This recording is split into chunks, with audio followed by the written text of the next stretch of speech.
마태복음 9장 2절 말씀인데요. 같이 읽습니다. 시작. 침상에 누운 중풍병자를 사람들이 데리고 오거늘 예수께서 그들의 믿음을 보시고 중풍병자에게 이르시되 작은 자야 안심하라 네 죄사함을 받았느니라. 마태복음 9장 2절 말씀. 아멘. 감사합니다. 오늘 함께 나눌 말씀 교독합시다. 마태복음 9장 1절에서 17절까지 말씀, 제가 읽은 성경으로 신약성경 12쪽쯤에 있습니다.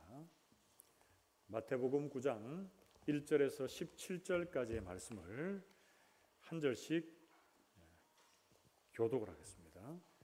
마태복음 9장 1절에서 17절입니다. 예수께서 배에 오르사 건너가 본 동네에 이르시니 침상에 누운 중풍병자를 사람들이 데리고 오거늘 예수께서 그들의 믿음을 보시고 중풍병자에게 이르시되 작은 자야 안심하라 내 죄사함을 받았느니라. 어떤 서기관들이 속으로 이르되 이 사람이 신성을 모독하도다. 예수께서 그 생각을 아시고 이르시되 너희가 어찌하여 마음에 악한 생각을 하느냐. 네 죄사함을 받았느니라 하는 말과 일어나 걸어가라 하는 말 중에 어느 것이 쉽겠느냐.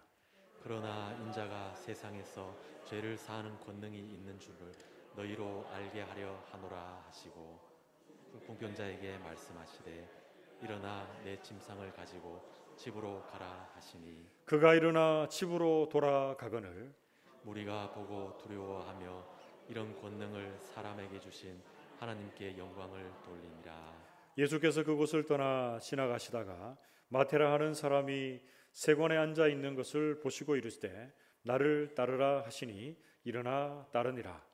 예수께서 마태의 집에서 앉아 음식을 잡수실 때에 많은 세리와 죄인들이 와서 예수와 그의 제자들과 함께 앉았더니 바리새인들이 보고 그의 제자들에게 이르되 어찌하여 너희 선생은 세리와 죄인들과 함께 잡수시느냐. 예수께서 들으시고 이르시되 건강한 자에게는 의사가 쓸데없고 병든 자에게라야 쓸데있느니라. 너희는 가서 내가 긍휼을 원하고 제사를 원하지 아니하노라 하신 뜻이 무엇인지 배우라. 나는 의인을 부르러 온 것이 아니요 죄인을 부르러 왔노라 하시니라. 그때에 요한의 제자들이 예수께 나와 이르되 우리와 바리새인들은 금식하는데 어찌하여 당신의 제자들은 금식하지 아니하나이까. 예수께서 그들에게 이르시되 혼인집 손님들이 신랑과 함께 있을 동안에 슬퍼할 수 있느냐. 그러나 신랑을 빼앗길 날이 이르리니 그때에는 금식할 것이니라. 생배 조각을 낡은 옷에 붙이는 자가 없나니 이는 기운 것이 그 옷을 당기어 헤어짐이 더하게 되며. 함께 읽습니다. 새 포도주를 낡은 가죽 부대에 넣지 아니하나니 그렇게 하면 부대가 터져 포도주도 쏟아지고 부대도 버리게 됨이라. 새 포도주는 새 부대에 넣어야 둘이 다 보존되느니라. 아멘. 우리 좌우에 계시는 분들과 이렇게 인사하고 말씀을 받읍시다. 말씀의 은혜 받읍시다. 인사하겠습니다. 지금은 고인이 되셨지만 한국 교회와 그리고 세계 교회에 큰 영향력을 끼친 목회자이자 설교가 그리고 저술가가 있습니다. 그 이름은 존 스토트 목사님이십니다. 존 스토트 목사님은 목회를 하시고 또 그들의 삶의 시간들을 보내면서 마음속에 늘 중심에 가지고 있는 그런 메시지가 있었습니다. 이 메시지는 지인을 통해서 한 무명의 그리스도인들이 보내온 그런 글귀를 액자에서 놓은 그런 내용인데요. 목사님 목회하면서 늘 거실에 두시고 오가면서 그 내용들을 보면서 목사님의 목회와 삶의 기준과 지표로 삼았다고 합니다. 그 내용은 이렇습니다. 우리 앞에 보시면서 기도문이자 신앙의 고백이다라고 이렇게 보시면 좋겠는데요. 제가 한번 읽을 테니까 여러분 따라오시면 좋겠습니다. 주님, 당신으로 말미암은 구원이 내게 값없이 주어졌을 때 당신에 대한 생각으로만 몰두하기 원합니다. 나의 마음과 영혼이 당신에 대한 생각으로 온통 빼앗기게 하옵소서. 나의 모든 마음이 당신께 엎드리고 당신으로 인해 움직일 때 나를 당신 말씀의 영향력 아래, 나를 당신의 십자가 뒤에 감추어 주십시오. 너무 은혜로운 기도문이자 믿음의 고백입니다. 여러분, 이 말씀, 이 글귀를 가지고 어떤 한 무명의 그리스도인이, 그리고 한 목회자가 어떻게 하면 주님과 늘 동행하며 믿음의 길을 걸어갈까, 부단히 애쓰고 노력하며 그 평생의 믿음의 길을 걸어갔을 것이다 라는 것을 우리는 확신할 수가 있습니다. 여러분, 이 글귀에서 우리는 믿음의 길을 가면서 예수님께서 그 인생에 어떤 의미로 다가오는지에 따라서 그의 믿음의 여정이 바뀌어가는 것을 우리는 볼 수 있습니다. 이 기도문을 여러분 자세히 보시면 이렇게 기도하고 고백하며 목회하는 사람들은 어떻습니까? 그들의 말과 마음과 그들의 행동이 온전히 주님께만 향하기를 바랬다라는 것을 알 수 있습니다. 그리고 자신은 십자가의 뒤에 감추어지고 자신이 항상 말씀의 영향력 안에 살게 해달라고 기도하고 또 기도하며 그의 인생을 살아내고 있다는 그런 생각이 듭니다.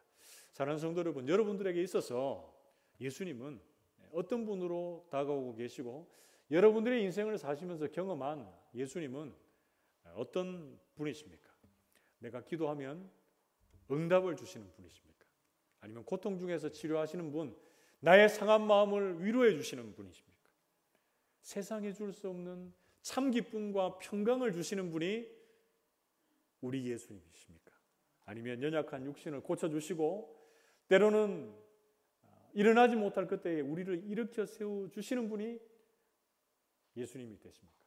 이런 제가 지금까지 얘기했던 모든 부분들이 나의 예수님이 되십니다 라고 하는 분이 있다면 예수님에 대한 이런 이미지가 좋은 쪽으로 다가오시는 분이 있습니다. 그런데 어떤 분들은 이렇게 예수님에 대해서 생각하시는 분이 있습니다.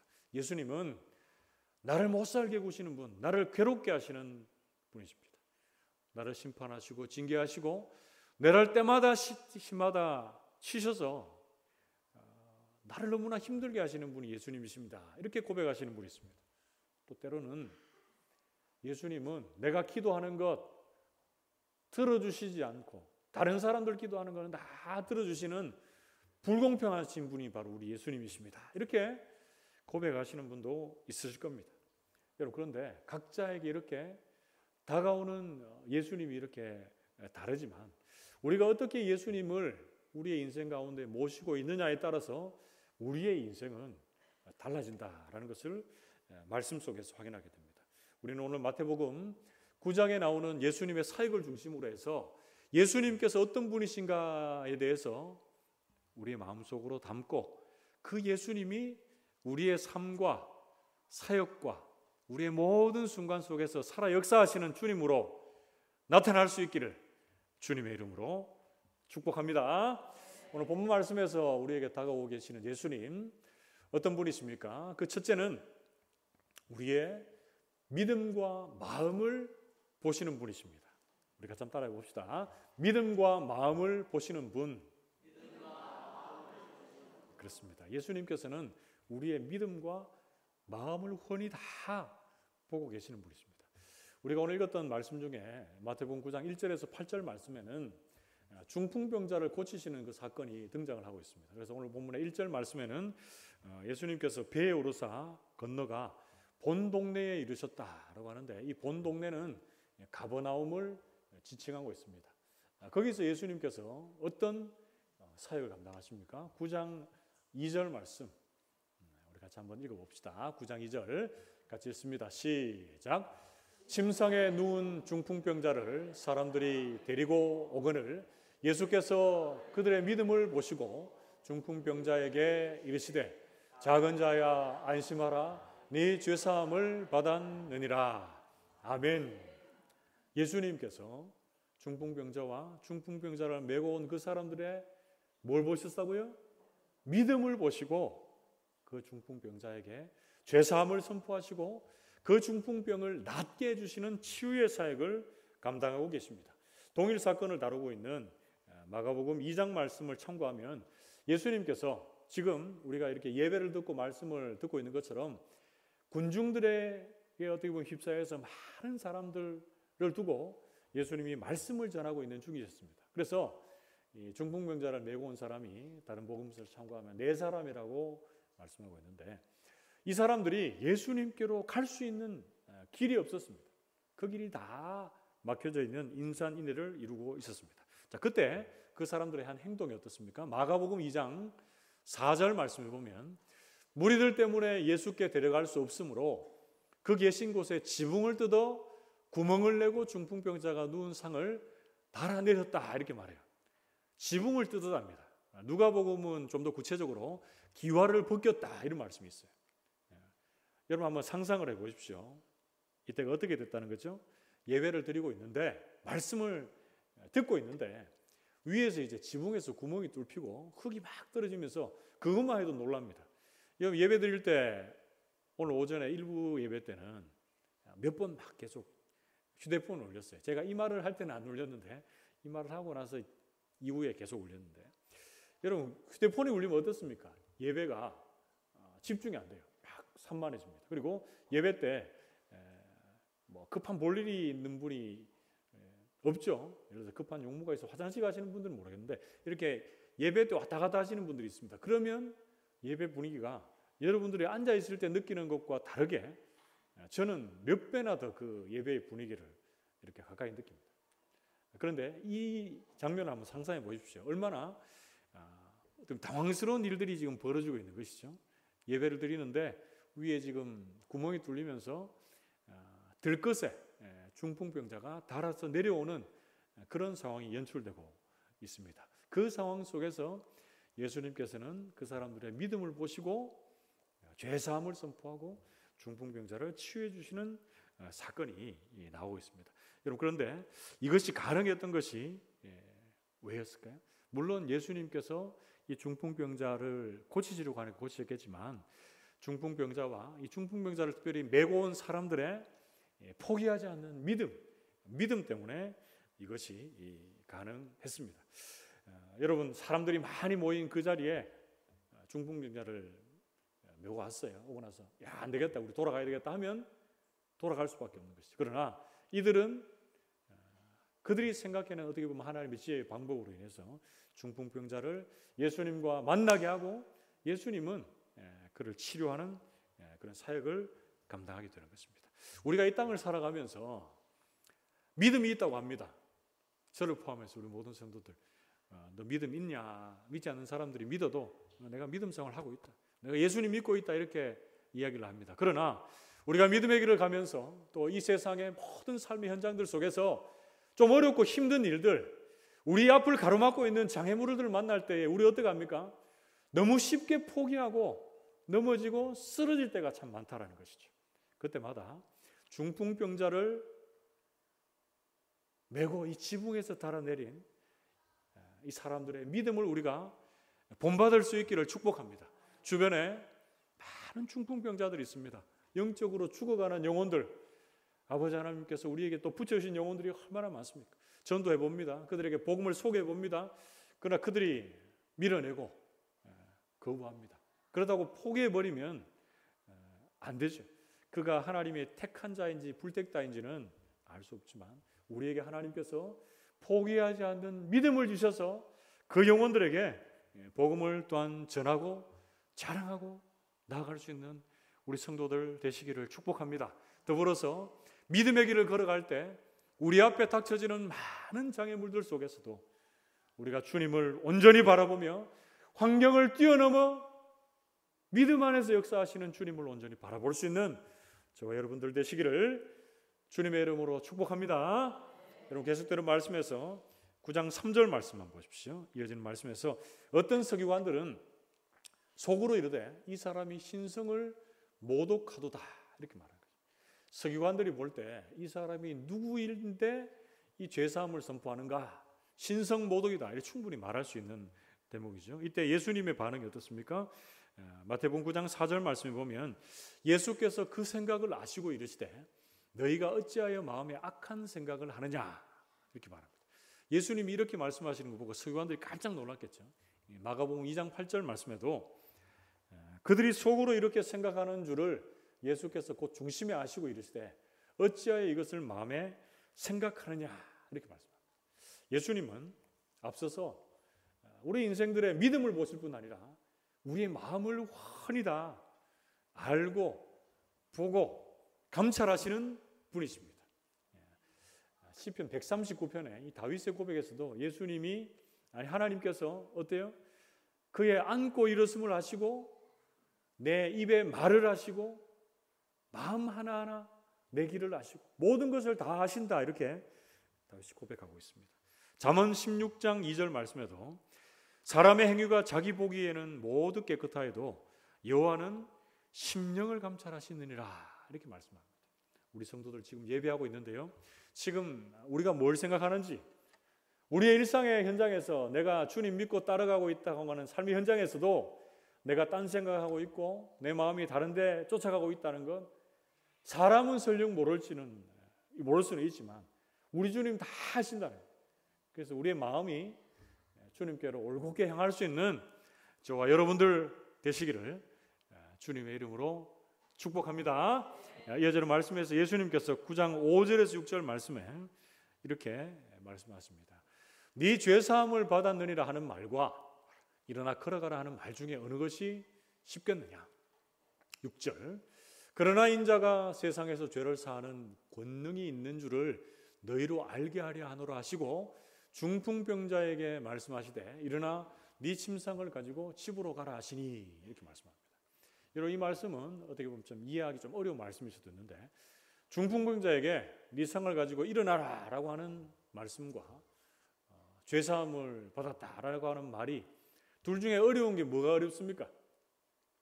한번 생각해 보십시오. 여러분 죄사함을 받았다라고 하는 말은 금세 나타나는 증거가 있습니까? 실증되는 증거가 아무것도 없어요. 그런데 예를 들어서 중풍병자에게 네가 이제 다 나았으니까 일어나서 걸어가라 라고 하는데 이 말씀이 이루어지는 것이 눈에 보입니까? 안 보입니까? 보이죠. 그래서 예수님께서 내가 하나님의 아들이고 내가 모든 것을 할 수 있는 전능자다라는 것을 선포하시려면 먼저 일어난 이 상을 들고 가라라고 하는 말을 먼저 했는 것이 좋을 수 있지만 예수님은 먼저 그에게 죄사함을 선포하는 거예요. 왜 죄사함을 선포합니까? 예수님께서 죄를 사하실 수 있는 권세가 있다는 것을 먼저 보여주시는 것이죠. 그리고 또 하나 더, 이 당시에 이 병을 가지고 있는 자들, 몸이 아픈 이런 분들을 볼 때 죄가 있어서 병이 있다라고 하는 이런 의식이 팽배해져 있는 이때에 예수님께서는 먼저 죄 사함을 선포하시고 그의 중풍병을 고쳐주시는 사역을 감당하고 있습니다. 그래서 이 모든 일들을 보면서 사람들이 놀라고 하나님께 영광을 돌려드렸다라고 말씀합니다. 사랑하는 성도 여러분, 아직까지 이 땅에 하나님을 모르고 예수님을 모르고 살아가는 많은 사람들이 있습니다. 그들에게 우리 한 사람 한 사람이 어떤 역할을 해야 될까요? 중풍병자를 예수님께로 몰고 메고 온 그 포기하지 않는 믿음을 가지고 있는 그 사람들처럼 우리가 그들에게 복음을 전하고 예수님께로 인도하는 11월에 다산 행복축제의 한 달이 될 수 있기를 주님의 이름으로 축복합니다. 사랑하는 성도 여러분, 오늘 말씀에서 배우게 되는 예수님 어떤 분이십니까? 우리의 믿음과 우리의 마음을 보시는 분이 바로 우리 예수님이십니다. 여러분들의 믿음을 보시고 또 여러분들의 마음을 보고 계시는 예수님 앞에 우리의 모습을 늘 점검하고 돌아보는 그런 시간이 있었으면 좋겠습니다. 그리고 우리 주변에 영적으로 병이 들어서 이 예수님을 제대로 보지 못하는 사람들에게 우리가 다가가서 이 귀한 예수님 온전히 선포하고 또 자랑해서 이들의 영적인 이런 병이 치유함을 받고 주님 앞으로 나올 수 있고 그리고 그 모든 또 일들을 통해서 하나님 앞에 영광을 돌릴 수 있게 되는 귀한 통로들이 다 되시기를 주님의 이름으로 축복합니다.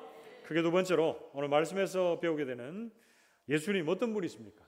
둘째는 죄인을 부르러 오신 분이십니다. 우리 같이 한번 따라해 봅시다. 죄인을 부르러 오신 분. 그렇죠. 마태복음 9장 9절에서 13절까지 말씀을 보면 예수님께서 세리 마태를 부르시는 그런 부분들이 소개가 되고 있습니다. 예수님께서 지나가시다가 마태라고 하는 사람, 이 세리 마태가 세관에 앉아 있는 것을 보시고 나를 따르라라고 할 때 이 마태가 예수님을 따릅니다. 그런데 누가복음 5장 28절 말씀에 보면 그가 모든 것을 버리고 일어나 예수님을 따랐다 이렇게 말씀을 하고 있습니다. 마태는 예수님을 따르고 그 이후에 예수님은 이 마태의 집에서 세리들과 그리고 많은 죄인들과 함께 식탁의 교제를 나누십니다. 그때 이 바리새인들의 반응을 한번 보십시오. 마태복음 9장 11절 말씀에 바리새인들이 보고 그의 제자들에게 이르되 어찌하여 너희 선생은 세리와 죄인들과 함께 잡수시느냐 이렇게 말씀합니다. 여러분 이 말씀이 무엇을 의미하고 있습니까? 이어지는 그 말을 들으면 좀 더 우리가 이해하기가 쉬울 것 같은데요. 마태복음 9장 12절에서 13절 말씀. 어찌하여 휴대폰이 울리느냐. 마태복음 9장 12절에서 13절. 예수께서 들으시고 이르시되 건강한 자에게는 의사가 쓸데없고 병든 자에게라야 쓸데있느니라. 너희는 가서 내가 긍휼을 원하고 제사를 원하지 아니하노라 하신 뜻이 무엇인지 배우라. 나는 의인을 부르러 온 것이 아니요 죄인을 부르러 왔노라 하시니라. 아멘. 예수님께서 이 호세아서 6장 6절 말씀을 인용하면서 예수님이 원하시는 것이 뭐라고요? 제사나 번제가 아니라 긍휼이다. 하나님 아는 것을 원한다. 이런 말씀을 하시면서 예수님은 누구를 부르러 왔다고 합니까? 의인을 부르러 온 것이 아니고 죄인을 부르러 왔다. 그리고 의사는 건강한 자에게는 쓸데없고 병든 자에게 필요하다. 요즘은 좀 개념이 달라지는지 모르겠어요. 건강한 사람이 더 건강해지기 위해서 병원을 찾는 경우도 종종 있겠지만 우리가 흔히 생각할 때에 몸이 아프면 병원에 가는 것이죠. 우리가 다 이해할 수 있는 말씀인데요. 여러분 이 말씀을 주시면서 예수님께서 이 땅에 주님께서 오신 이유가 의인을 부르러 온 것이 아니고 죄인을 부르러 오셨다라고 말씀합니다. 그러면서 이 당시에 이 세리라고 하는 직업에 대해서 우리가 좀 알 필요가 있는데요. 제가 예전에 누가복음 19장 세리장 삭개오를 설교할 때 이 비슷한 말씀을 드린 것 같아요. 여러분 세리는 이 당시에 가지고 있는 것이 많은 또 부유한 사람이었을지는 몰라도 사람 취급을 못 받았던 자들입니다. 도둑놈들 아니면 사기꾼 뭐 이런 취급을 받아서 사람들이 상종을 하지 않는 그런 직업군에 속해 있었습니다. 왜 그렇습니까? 정한 세금보다 더 많이 거두어들여서 바칠 것 바치고 자신이 그 재물을 착복하는 그런 앞장섰던 사람들이 이들이었기 때문에 그렇습니다. 그런데 예수님은 이 세리마태 포함해서 많은 세리들, 죄인들과 함께 지금 식탁의 교제를 갖고 계십니다. 여러분 함께 식사한다는 것은 오늘날의 의미와는 좀 더 다르게 이 당시에는 함께 식사한다는 것은 뭘 의미하고 있습니까? 상대방의 존재를 인정하고 또 상대방과의 친밀한 교제를 나누는 그런 것이 바로 식탁의 교제입니다. 그러니까 바리새인들 입장에서 볼 때 예수님께서 야, 저 죽어마땅한 죄인들, 우리가 상종하지 않는 그 죄인들을 인정하고 있고 그들과 친밀한 교제를 나누고 있다라는 것이 마음에 들지 않았겠죠. 그래서 이렇게 질문을 하고 있는 것입니다. 여러분 그런데 제대로 된 안목을 가지고 볼 필요가 있습니다. 여러분 바리새인들과 서기관들이 있고 세리들이 있어요. 이 당시에 볼 때는 사람들이 어떻게 생각합니까? 아, 세리는 다 죄인이고 그렇게 생각하고 바리새인 서기관들은 자기들이 생각할 때 어떻게 생각하죠? 나는 율법을 잘 지키고 의로운 하나님의 사람이다 이렇게 생각하는 거예요. 그런데 우리 주님 볼 때는 그게 아니죠. 바리새인과 서기관들은 의인인 척하고 건강한 척하지만 이 사람들이 죄인이고 상환자들이다 이렇게 말씀을 하시는 거예요. 오늘날 인생을 살아가고 있는 우리의 모습 속에서도 이 두 가지가 다 나타나고 있습니다. 우리가 죄인입니까 여러분 의인입니까? 먼저 한번 물어봅시다. 우리는 죄인이기도 하고 의인이기도 합니다. 우리는 죄와 허물로 죽었던 죄인인데 예수님께서 십자가의 그 보혈의 능력으로 우리를 의롭다 칭해 주시고 의인이 되게 하셨습니다. 그러나 여전히 우리는 죄 가운데 빠져서 넘어지고 쓰러지는 것을 반복하는 또 죄인이기도 합니다. 그런데 이 바리새인들은 어때요? 자기가 죄인인데 죄인인지 알지 못하고 의인인 양 건강한 척 이 세상을 살아가는 것이, 이게 문제입니다. 이게 문제. 세상 사람들 중에도 내가 하나님 모르고 예수님 모르고 있다는 것이 아무 문제가 되지 않는 사람들이 많습니다. 그래서 나는 육체적으로 건강하고 정신적으로도 건강하고 내가 가지고 있는 것이 많으면 됐고, 내가 대한민국 헌법에 비추어 볼 때에 죄를 하나도 짓지 않는 의로운 사람이다, 법 없이도 사는 사람이다 라고 하는 자들이 얼마나 여러분 많습니까? 그들에게 주님 모르는 것이, 하나님을 모르는 것이, 예수님을 모르는 것이 가장 큰 죄인 중에 죄인이다 라고 하는 것을 우리 성도님들이 온전히 선포하고 또한 증거하는 은혜의 11월 달 한 달이 되었으면 참 좋겠습니다. 사랑하는 성도 여러분, 오늘 본 말씀에서 보게 되는 예수님 어떤 분이십니까? 죄인을 부르러 오신 예수님이십니다. 오늘날 많은 믿음의 사람들이 이 영혼들을 죄에서 구원하여 하나님의 자리로 이끄는 것, 다르게 얘기하면 영혼 구령의 열정이 많이 식어진 중에 있습니다. 그래서 전도 축제를 하면 늘 때가 되어서 하는구나, 요때쯤 되면 요거 하는 거구나, 이렇게 생각하고 넘어갈 때가 많다는 것이죠. 여러분, 저를 포함해서 우리 모든 성도들이 이번 11월 달 다산 행복 축제를 준비하면서 영혼 구령에 대한 열정이 다시금 끌어오를 수 있는 은혜의 시간이 되시기를 축복합니다. 여러분, 말씀을 준비하면서 하나님께서 한 영혼 한 영혼들을 향한 열정과 사랑이 얼마나 크다라고 하는 것을 새삼 경험하게 되었는데요. 우리 주님께서 이 시대에 마지막으로 찾기를 원하시는 한 영혼 한 영혼들을 찾아 나서시는 우리 성도님들, 또 제 모습이 될 수 있기를 축복합니다. 그래서 우리 남은 평생 동안 이 죄인을 부르기 위해서 이 땅에 인간의 몸을 입고 오신 우리 예수님, 그 예수님의 십자가의 사랑을 온전히 증거하며 초청주일에 죽어가는 영혼들을 주님께로 인도하는 우리 모든 성도들이 되시기를 주님의 이름으로 축복합니다. 마지막 세 번째로 오늘 본문 말씀에서 배우게 되는 예수님 어떤 분이십니까? 세 번째는 새 질서로 오신 분이십니다. 따라해 봅시다. 새 질서로 오신 분. 네, 그렇습니다. 또 다르게 얘기하면 새 진리로 오신 분이 우리 예수님이 되십니다.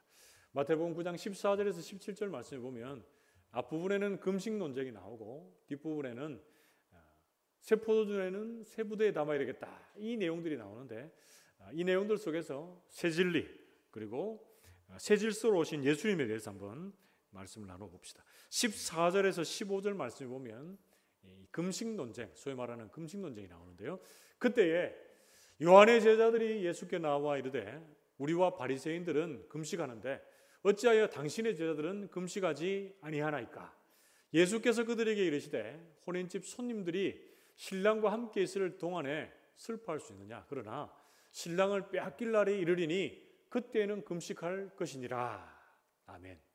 여러분, 지금 요한의 제자들 그리고 바리새인들은 율법의 말씀에 기초해서 금식했을 것이고, 그리고 어떻게 보면 형식적인 신앙의 모습을 가지고 금식을 했을 것입니다. 그런데 예수님께서 금식에 대해서 말씀하시는 것은 어떤 내용입니까? 좀 새로운 진리, 이 새로운 질서를 말씀하시는 거예요. 뭘 얘기하는 거지? 뭐 어떻게 얘기하시는 것이죠?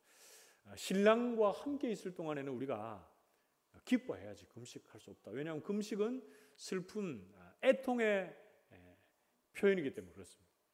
그러나 신랑을 잃었을 때 금식해야 된다, 이렇게 말씀하는 거죠. 이것이 의미하는 것이 무엇입니까, 여러분? 이 당시에 혼인잔치가 한 주에서 몇 주 동안 길게 이렇게 진행될 때에 혼인잔치에 참여한 손님들은 금식하지 말아라 라는 것으로 해서 이 얘기를 시작하고 있는데요. 여기서 얘기하는 신랑 누구십니까? 신랑 대신 예수님이십니다. 예수님과 함께 있을 동안에는 우리가 기뻐하고 즐거워야 되는데 신랑을 빼앗길 때가 있다. 이건 뭘 의미합니까?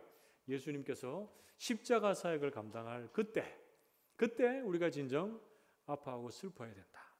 그래서 새로운 진리, 새로운 질서로 오신 예수님께서 십자가 사역을 감당하시면서 우리에게 죄인들을 부르시고 우리의 마음과 믿음을 다 보심으로 말미암아 우리를 하나님께로 인도하는 그 사역들을 본격적으로 이제 시작하시게 되는 것입니다.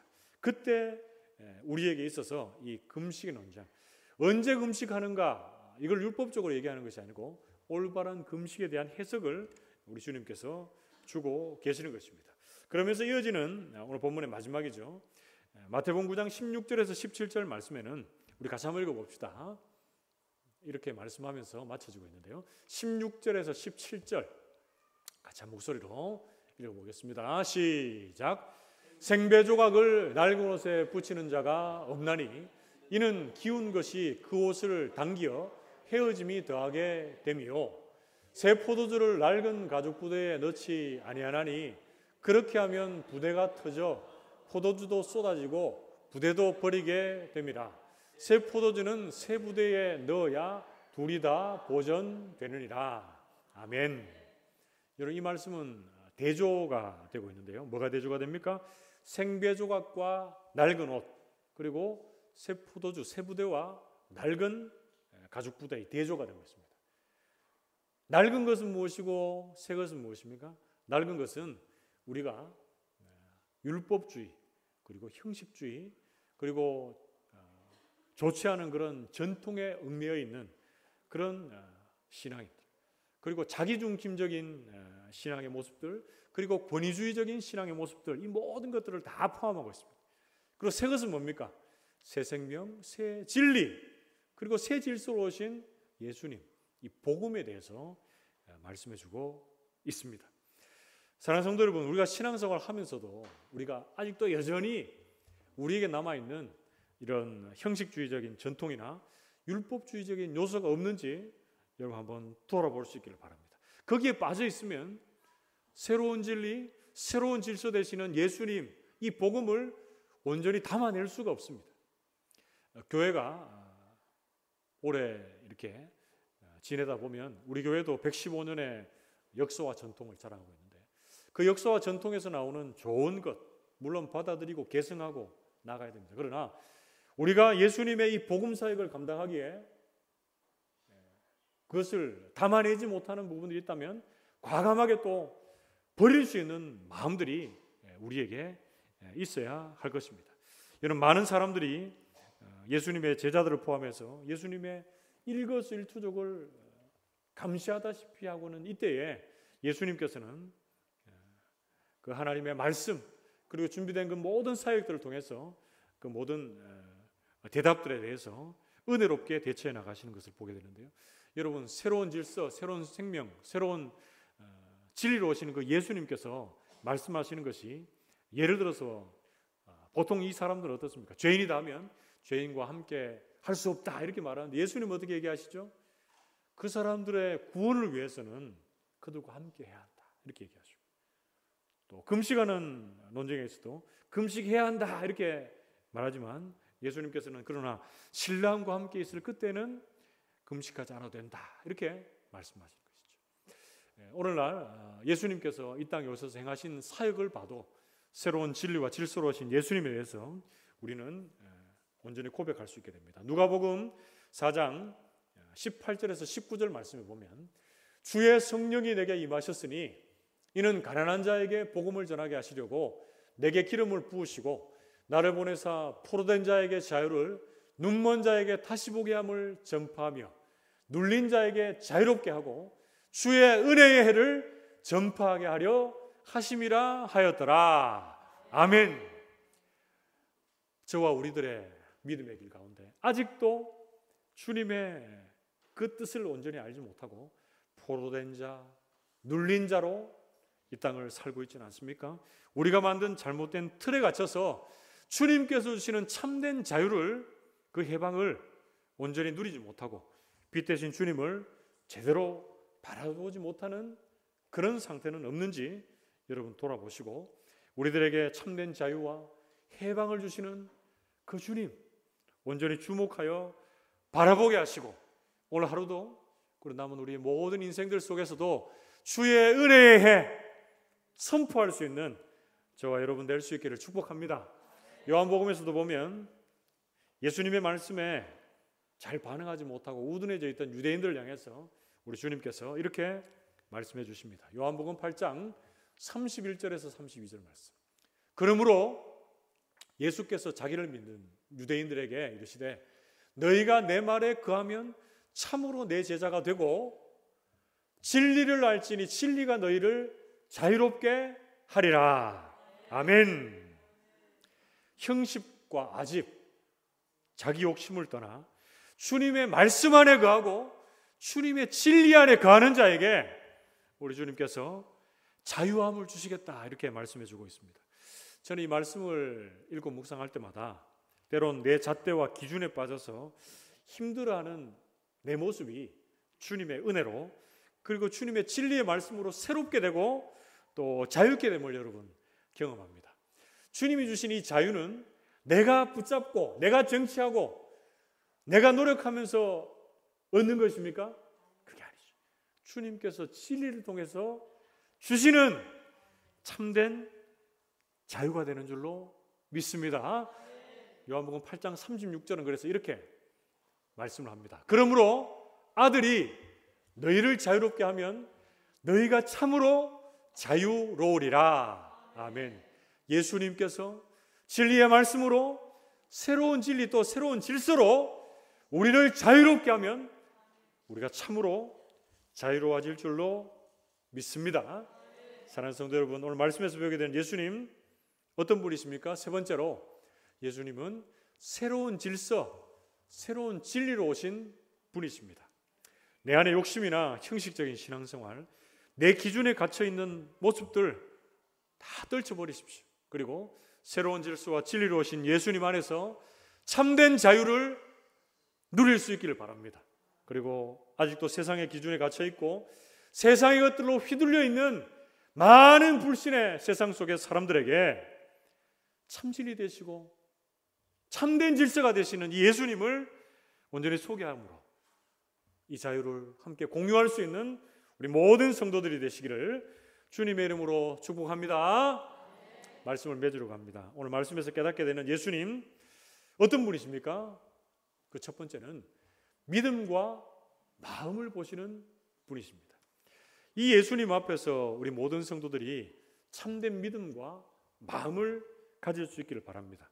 그리고 주변에 중풍병자와 같은 사람들을 주님께로 인도하는 이 포기하지 않는 담대한 믿음의 소유자들이 다 되시기를 축복합니다. 그리고 두 번째로 우리 예수님 어떤 분이십니까? 죄인을 부르러 오신 분이십니다. 죄와 허물로 죽었던 우리를 주님께서 부르셔서 우리를 다시금 살게 하셨습니다. 이처럼 우리 주변에 많은 죽어가는 죄인들, 이 불신의 영혼들에게 참된 의사가 되시는 주님을 소개하고 주님께로 인도하는 우리 모두가 되시기를 축복합니다. 세 번째로 우리 예수님 어떤 분이십니까? 새 질서, 새 진리로 오신 분이십니다. 옛 질서와 옛 습관에 빠져서 예수님을 제대로 보지 못하는 자들이 아니라 새로운 진리와 질서로 오셔서 십자가 사역을 친히 감당해 주신 이 예수님 안에서 참된 자유를 여러분 누리시기를 바랍니다. 그리고 이 예수님이 주시는 참된 자유와 해방을 세상 속에서도 온전히 선포하고 증거할 수 있는 하나님의 사람들이 다 되시기를 주님의 이름으로 축복합니다. 함께 기도합시다.